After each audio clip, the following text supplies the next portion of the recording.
Ce soir, branlette.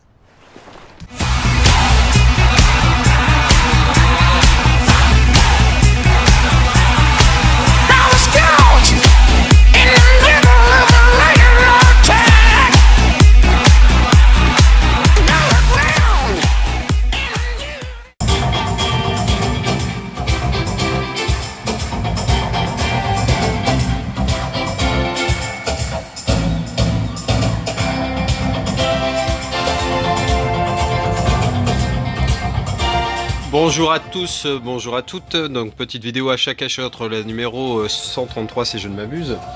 Donc plusieurs achats à vous présenter, il y aura un steelbook, des Blu-ray et des DVD, des achats cash, news, Zavi, un Graféchis, MediaMarkt, il y a vraiment un peu de tout. À la fin de la vidéo, il y aura un petit truc Lily, on va dire, donc ma chienne Shiba Inu, je le mets à la fin, comme ça en gros les gens que ça intéresse, ils restent jusqu'à la fin ou ils vont directement à la fin parce que c'est ça qui les intéresse le plus pour voir Lily dans certaines situations, des photos, etc. Et une petite vidéo je crois. Et puis comme ça j'impose rien aux autres pour l'instant. Je dis bien pour l'instant parce que quand elle se décidera à descendre dans la salle cinéma et puis à participer à mes vidéos, je n'en empêcherai pas évidemment. Mais voilà, je ne l'oblige à rien, elle fait ce qu'elle veut à ce niveau-là. Donc le premier film que je vous présente, c'est le steelbook de Black Hawk Down, donc la chute du Faucon Noir, avec notamment Josh Hartnett, de souvenirs Ewan McGregor, Sam Shepard, enfin bref, une grosse distribution, je crois qu'il y a Timothy Dalton. Bref. J'aime beaucoup ce film. C'est sur l'histoire c'est basé sur une histoire vraie avec un hélico qui se crache à Mogadiscio, je crois, et les soldats interviennent pour sauver leur pote, quoi. Franchement, film qui mêle vraiment l'action à un rythme effréné, et puis l'objet en lui-même, là je le trouve vraiment sympa. Donc je vous dis, c'est du Zavi avec un titre débossé, il y a la version française dessus, bon je l'avais déjà de toute façon donc c'était pas un drame, mais je suis en train de réfléchir, je crois pas que je l'avais en Blu-ray, enfin bref, peu importe. Donc Black Hawk Down, franchement je vous conseille. Si vous ne connaissez pas le film, je pense que vous le connaissez pour la plupart, mais bon, si vous ne le connaissez pas, ou si jamais vous l'avez, franchement ce steelbook vaut le coup, avec une ambiance dorée cuivrée assez sympathique. L'artwork interne, il n'y a rien d'extra, c'est juste une photo de l'hélicoptère justement qui est au sol. Voilà, donc Black Hawk Down. Anos, j'ai pris il y a pas longtemps, il y a pas longtemps, The Incident, donc un film que j'avais vu je crois sur OCS également, qui est bien sympa. En fait c'est trois mecs qui ont un groupe de rock je crois, mais pour boucler les fins de mois et surtout pour pouvoir manger en gros. Ils travaillent dans un hôpital psychiatrique dans les cuisines je crois, et un jour, alors je sais plus si c'est dû à une tempête ou quoi que ce soit, le système de sécurité part en vrille. Et tous les fous les plus dangereux du coin sont livrés à eux-mêmes et sont libres, on va dire, dans l'enceinte de l'asile. Et eux, les trois mecs, les trois copains, vont devoir survivre à ça. Et franchement, les mecs sont waouh. Donc The Incident, pareil, à 1,99€ je crois en Blu-ray, ça vaut carrément le coup. C'est un film quand même bien sympa, moi je trouve. À MediaMarkt, pas la dernière fois que j'y suis allé, c'était la fois encore d'avant. J'avais pris La Forêt contre-attaque, donc avec Brendan Fraser, un film un peu à la Dr Dolittle, même si non, les animaux ne parlent pas et ils ne parlent pas aux animaux, mais en gros, un projet immobilier vise à détruire une forêt. Les animaux forcément ne sont pas d'accord, le raton laveur en tête, et Brendan Fraser pas non plus si enclin à foutre en l'air la forêt. Donc c'est l'asiatique qui joue dans Very Bad Trip, qui a un tout petit qui joue le rôle du boss un peu connard. Brendan Fraser, franchement il est sympa, mais comment il a grossi dans ce film, mais vraiment grossi, pas dans le bon sens du terme, dans le sens où il fait malade, il est vraiment bouffi quoi. Donc je sais pas ce qui lui est arrivé, on est loin de son physique du Retour de la momie par exemple, ou de la momie. Après c'est pas une critique, hein, c'est pas, il faut pas être, tout le monde doit pas être sculpté dans du rock, hein, c'est pas ça, mais je sais pas, il est très bizarre par rapport à ses autres films physiquement, on va dire. Toujours est-il que c'est un film bien sympa, vraiment film familial, hein, une comédie.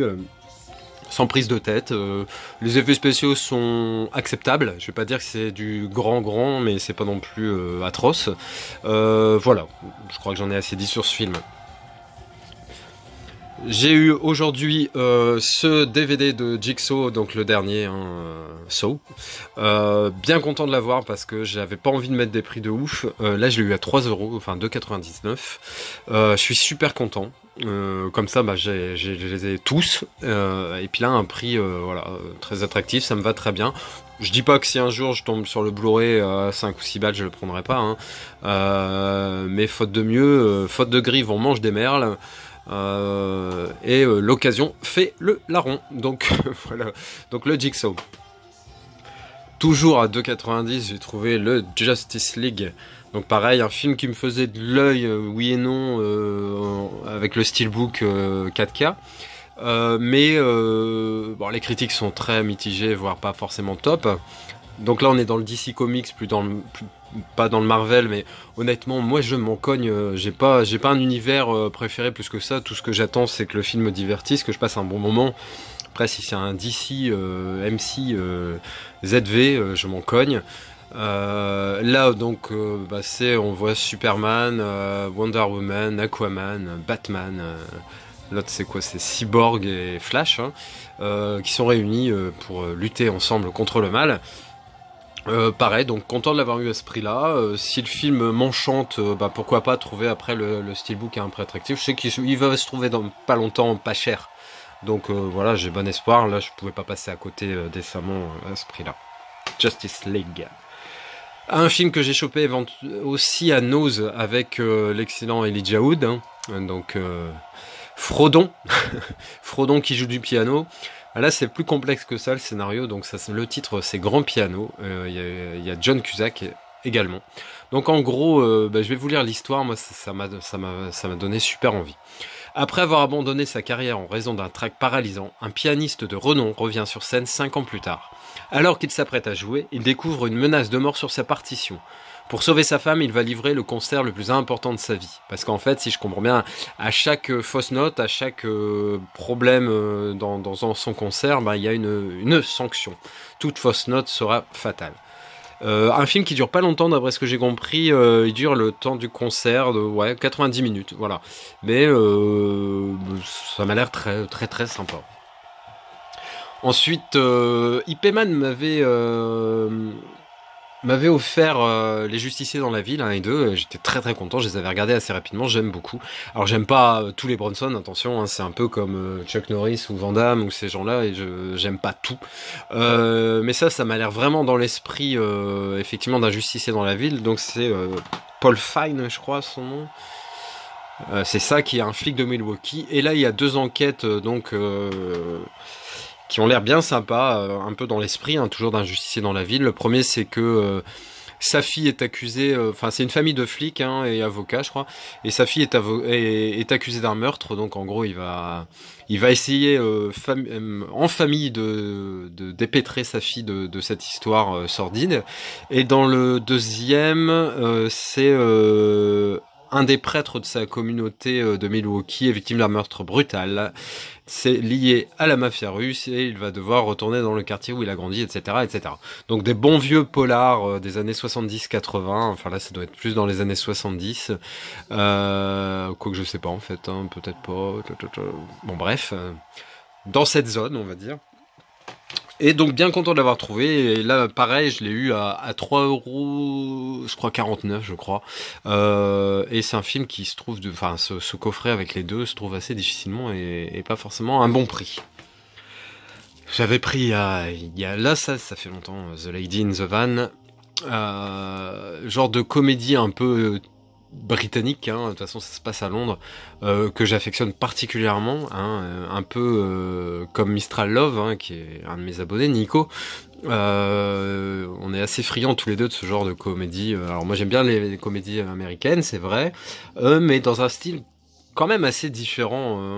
Les comédies britanniques, moi, j'ai trouvé excellentes. C'est autre chose, tout simplement. Je dis pas qu'il y a quelque chose qui est mieux que l'autre, mais c'est vraiment très très bon. Et The Lady in the Van, ça me donne très envie avec Maggie Smith, hein, qui est vraiment excellente. Donc pareil, je l'avais eu, vraiment pas cher, The Lady in the Van. Ensuite, j'avais pris, toujours à noces, je crois. Elle s'appelle Ruby. Donc le 7e jour, elle créa la femme de ses rêves. Bon, regardez, là. Il est à 2,99, c'était bien chez nous, je me trompe pas, vu que j'ai laissé le prix. C'est rare que ça m'échappe, mais là je vais l'enlever après. Donc pour vaincre le syndrome de la page blanche qui habite Calvin, un jeune écrivain... Non, ouais, j'ai très mal lu là. Pour vaincre le syndrome de la page blanche qui l'habite... La page blanche qui l'habite... Je vais y arriver. Pour vaincre le syndrome de la page blanche qui l'habite, Calvin, un jeune écrivain, s'inspire de Ruby, une fille imaginaire dont il rêve toutes les nuits. Un jour, elle découvre effarée que sa création a pris vie. Mieux encore, il se rend compte que tout ce qu'il écrit sur elle devient réalité dans l'instant. C'est alors le début d'une grande histoire d'amour, aussi belle qu'impossible. Scénario très sympa, on reconnaît l'acteur, je sais plus son nom, mais c'est celui, le pauvre dans Prisoners, qui s'en prend plein la gueule par Hugh Jackman. Hein. Ensuite, j'ai trouvé aujourd'hui, au Cash Express, le News Movie, alors vraiment dans l'esprit des Scary Movie, Big Movie, Very Bad Games, Ghostbusters, etc. Donc là, c'est vraiment dans l'esprit, avec le monde du journalisme. Donc ça va être encore basé cul, bébête et compagnie. News Movie. J'avais pris il y a quelques temps ce film avec Gwyneth Paltrow, un film présenté par Sidney Pollack. Donc Pile et Face, c'est l'histoire de sœurs. C'était quoi? Ouais, enfin bref, j'ai pas le courage de vouloir l'histoire. Comédie US. Un rôle un peu sérieux, enfin sérieux, une comédie romantique dramatique avec Val Kilmer, hein, qui au moins au début du film aveugle, hein, mais je crois qu'il recouvre la vue après. Oui, c'est ça. C'est un acteur que je continue à aimer malgré tout, mais qui est un peu à l'image des Nicolas Cage, Bruce Willis, etc. a eu des époques de gloire avec des films pharaoniques, géniaux. Et puis, ils n'ont pas toujours fait des bons choix de carrière, ou tout simplement, on leur a pas toujours proposé les bons films non plus. Ils ont peut-être pas eu le choix non plus. Toujours est-il que ce film avec Val Kilmer, je ne le connais pas. J'ai revu il y a pas longtemps le film des Doors, où il est vraiment excellent. Donc voilà, je continue à respecter cet acteur et on verra si dans ce rôle de comédie romantique dramatique, il est bien. Et le dernier film que je vous présente, c'est Chérie vote pour moi avec Michael Keaton et Geena Davis. Un monde sur le journalisme, la politique, etc. On aperçoit d'ailleurs derrière Christopher Reeve. Et puis voilà. Donc l'histoire, Michael sont dans cette comédie romantique captivante, la preuve que les opposés s'attirent. Rédacteur de discours politiques, Kevin Vallick et Julia Mann logent au même hôtel. Souffrant tous deux d'insomnie, ils se rendent au bar pour boire un verre. C'est le coup de foudre, malheureusement ils travaillent pour des candidats rivaux. Donc ça m'a l'air sympatoche aussi. Eh ben écoutez, je vais vous laisser en compagnie de Phil Collins, excellent batteur, hein, chanteur, tout, polyvalent le gars. N'hésitez pas à commenter cette vidéo. Comme je vous ai dit, je vous laisse avec Lily pour quelques minutes, on va dire, quelques instants, ça va être assez court. Et n'hésitez pas donc à commenter, à vous abonner, à lâcher un pouce bleu ou rouge comme vous le souhaitez. Et à très vite. Ciao. Ah, well, everybody's heard about the bird. The bird, bird, bird. The bird's a winner. Well, the bird, bird.